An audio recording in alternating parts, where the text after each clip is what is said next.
Possible आहे? तर आपल्या कोचला विचारून घ्यायचं आहे. तर चला आपण यानंतर स्लो वर्कआउटकडे जाणार आहोत. जे नवीन गेस्ट आहेत त्यांनी अगदी स्लोपणे करायचं आहे, अगदी घाई करायची नाहीये. जसं कोच करतायत, कोच सातत्याने वर्कआउट करतात, त्यामुळे ते अगदी चांगल्या पद्धतीने वर्कआउट करतायत. आपण जर नवीन आहात तर आपल्याला हळूवार वर्कआउट करायचं आहे. कोणीही घाई करायची नाहीये.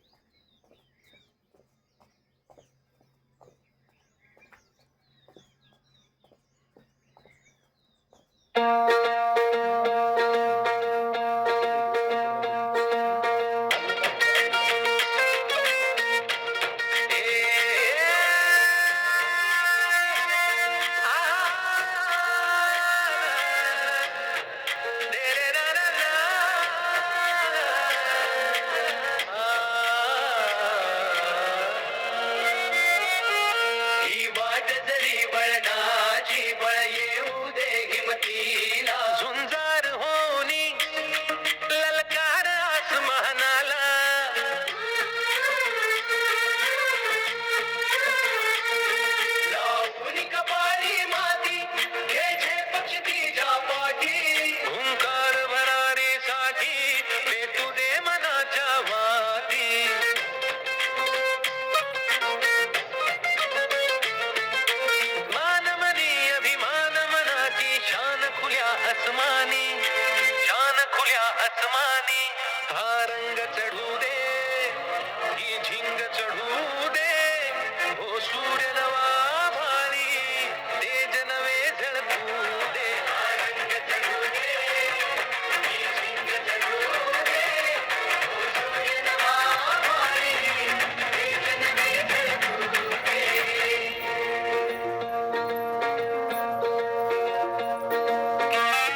चला थांबायचं आहे सर्वांनी. एनर्जी ड्रिंक ब्रेक करायचा आहे. खूप छान करत आहेत सर्वजण. नवीन गेस्ट सुद्धा आहेत. खूप छान करण्याचा प्रयत्न सुरू आहे. आणि तुम्ही जो निर्णय घेतलेला आहे तो खूप छान घेतलेला आहे. आपल्या चांगल्या आरोग्याकडे जाण्याचा एक चांगला निर्णय तुम्ही घेतलेला आहे. खूप छान करत आहेत सर्वजण. कोचची तुम्ही एनर्जी पाहू शकता, कारण की ते सातत्यानं वर्कआउट करतायत, सातत्यानं आपलं सकस संतुलित आहार घेतायत. आपलं कोचचं मार्गदर्शन जसं कोचनी सांगितलेलं आहे तसं फॉलो करतायत. त्याच्यामुळे इतकं छान वर्कआउट करू शकतात. आपणही खूप छान करत आहेत. एक दिवस आपणही असंच स्पॉटलाइटला येऊन वर्कआउट करणार आहात. मी पाहू शकतो बरेचसे जण खूप छान वर्कआउट करत आहेत. अगदी जसे